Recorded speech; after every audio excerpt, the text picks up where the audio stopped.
Imagina llegar a casa y encontrar la cena servida por tu madre. Un plato de carne humeante con verduras, perfectamente presentado en la mejor vajilla familiar. Te sientas en la mesa al llevarte el primer bocado y descubrir demasiado tarde que estás comiendo a tu propio padre. Esta no es una película de terror. Este fue el plan real de Katherine Knight, la mujer que cocinó a su pareja para alimentar a sus hijos.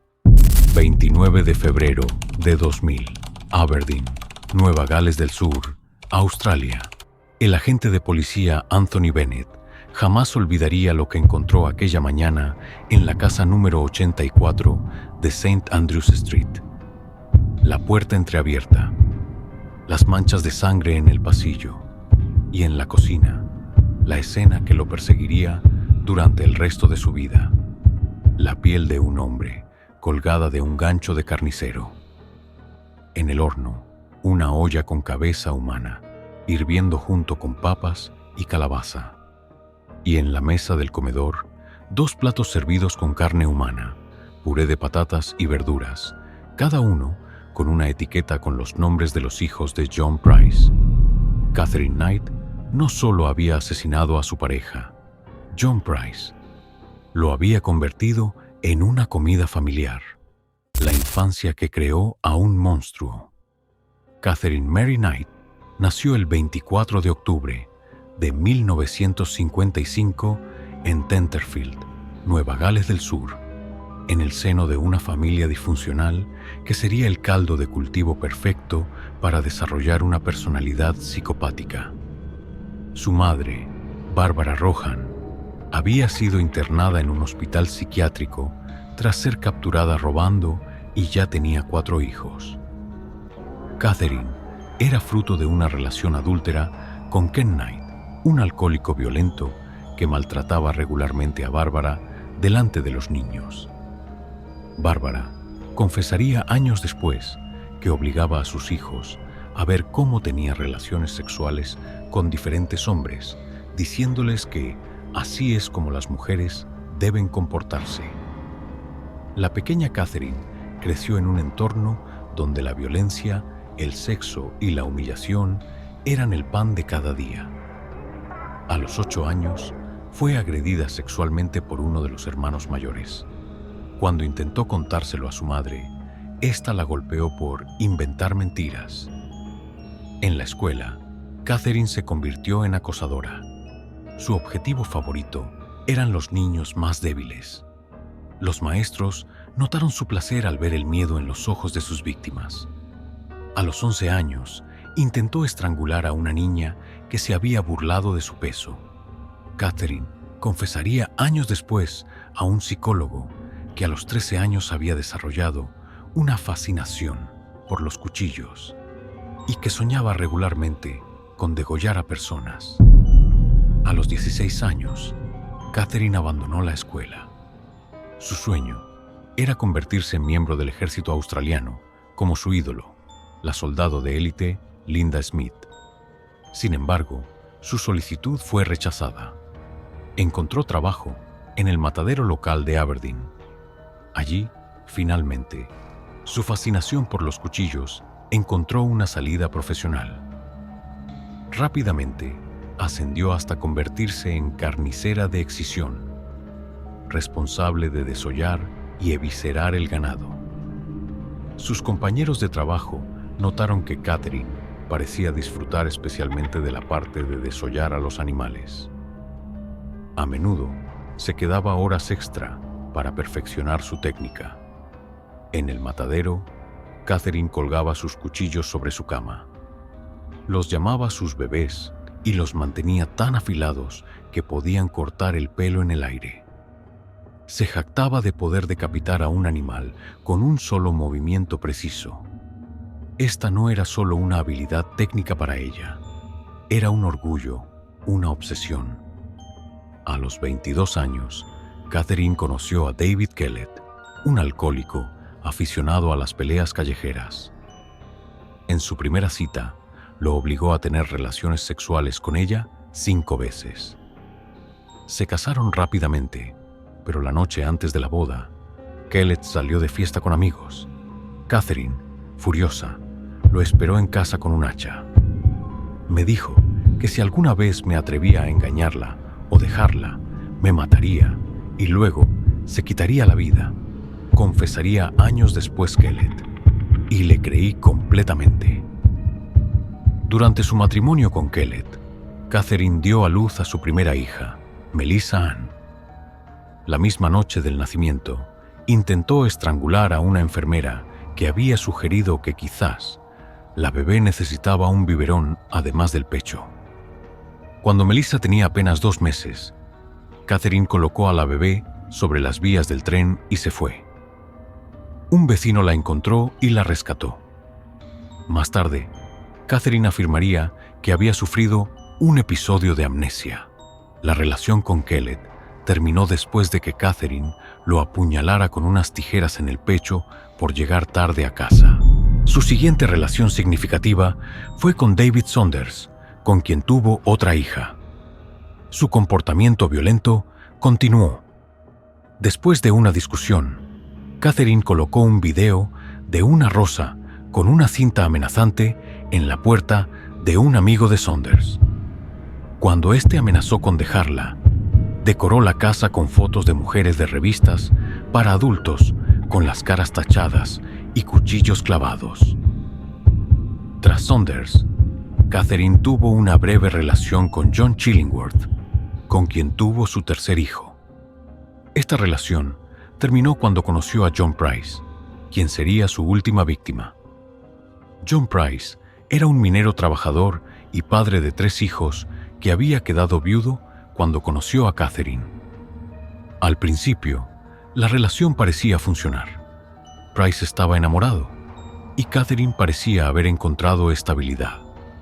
Sin embargo, los viejos patrones pronto emergieron.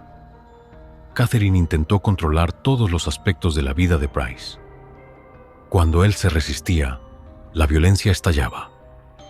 En un incidente, Catherine apuñaló a Price en el pecho con un par de tijeras después de una discusión sobre su hija. 2 semanas antes de su muerte, Price le confesó a un compañero de trabajo: «Si algún día no aparezco por aquí, que busquen mi cuerpo. Ella me va a matar. Lo presiento». El 29 de febrero de 2000, Price obtuvo una orden de restricción contra Catherine después de que ella amenazara con matarlo. Esa misma tarde, dijo a sus hijos que no volvieran a casa esa noche, temiendo lo que Catherine pudiera hacer. Las cámaras de seguridad del trabajo de Price lo captaron saliendo temprano aquel día, visiblemente preocupado. Fue la última vez que lo vieron con vida. Aproximadamente a las 11 de la noche, Catherine entró en la casa de Price. Lo encontró durmiendo y lo apuñaló 37 veces con un cuchillo de carnicero. Según el informe forense, Price despertó durante el ataque e intentó escapar, dejando un rastro de sangre por toda la casa antes de colapsar. La autopsia reveló que Price había recibido al menos 6 puñaladas cuando aún estaba vivo. Las 31 restantes fueron post-mortem, sugiriendo que Catherine continuó apuñalándolo mucho después de que muriera. Lo que sucedió a continuación reveló la verdadera naturaleza de la psicopatía de Catherine Knight. Con la precisión de una carnicera profesional, desolló completamente el cuerpo de Price, colgando la piel en un gancho en la sala de estar. Luego, decapitó el cuerpo y cocinó partes de la carne de sus glúteos en el horno junto con patatas y calabaza. Catherine dispuso 2 platos en la mesa del comedor, cada uno con una porción de la carne cocinada de Price, junto con tarjetas que indicaban los nombres de los hijos de él. Su intención era que los niños comieran inconscientemente a su propio padre. Tras completar estos actos, Catherine tomó una sobredosis de medicamentos, aparentemente intentando suicidarse. Fue encontrada inconsciente junto al cuerpo de Price. En el diario personal de Catherine, encontrado por la policía, había escrito detalladamente sus planes. Le daré de comer a sus preciosos hijos, se sentirán parte de él para siempre. El juicio de Catherine Knight fue uno de los más impactantes en la historia criminal de Australia. Por primera vez, se prohibió a la prensa publicar los detalles más gráficos del crimen, considerados demasiado traumáticos para el público. Catherine inicialmente se declaró no culpable por razón de demencia. Sin embargo, los psiquiatras que la evaluaron llegaron a una conclusión inquietante. Aunque Knight sufría de trastorno límite de personalidad y posiblemente psicopatía, era perfectamente consciente de sus acciones. El doctor Timothy Lyons, psiquiatra forense, declaró: Catherine exhibe características clásicas de psicopatía: falta de empatía, manipulación, impulsividad y una total ausencia de remordimiento. Lo más perturbador es su planificación meticulosa, que demuestra plena conciencia de sus acciones. El 8 de octubre de 2001, justo antes de que el jurado fuera seleccionado, Catherine cambió su declaración a culpable. El juez Peter McClellan la describió como más allá de la maldad y le impuso una sentencia sin precedentes para una mujer en Australia: cadena perpetua sin posibilidad de libertad condicional. Catherine Knight, ahora con 69 años, cumple su sentencia en la prisión de máxima seguridad de Silverwater en Sydney. Según informes penitenciarios, se ha convertido en una prisionera modelo que trabaja en la lavandería de la cárcel. En 2019, un guardia penitenciario filtró a la prensa que Catherine había solicitado trabajar en la cocina de la prisión. La solicitud fue denegada inmediatamente. Knight nunca ha expresado remordimiento por sus acciones. En una rara entrevista concedida en 2006, afirmó no recordar nada del asesinato debido a un episodio disociativo. Los psiquiatras que la han evaluado consideran que esta amnesia conveniente es simplemente otra manifestación de su manipulación. Sus hijos han cortado todo contacto con ella. Natasha, su segunda hija, declaró en un documental reciente: Mi madre murió el día que mató a John. La persona en esa celda es un monstruo que solo se parece a ella. La casa donde ocurrió el crimen en Aberdeen fue demolida en 2006. Los vecinos afirmaban escuchar gritos durante la noche. En su lugar, se construyó un pequeño memorial a John Price. Mientras Catherine Knight continúa respirando en su celda, los hijos de John Price viven con el conocimiento de lo cerca que estuvieron de convertirse en involuntarios caníbales de su propio padre.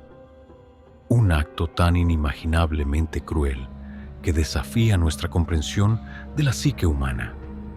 ¿Qué impulsa a un ser humano a cometer un acto tan atroz? ¿Es la naturaleza o la crianza? La respuesta, quizás, está en los ojos vacíos de Catherine Knight, que nunca han mostrado un destello de remordimiento por el hombre que desolló, cocinó y planeaba servir a sus propios hijos.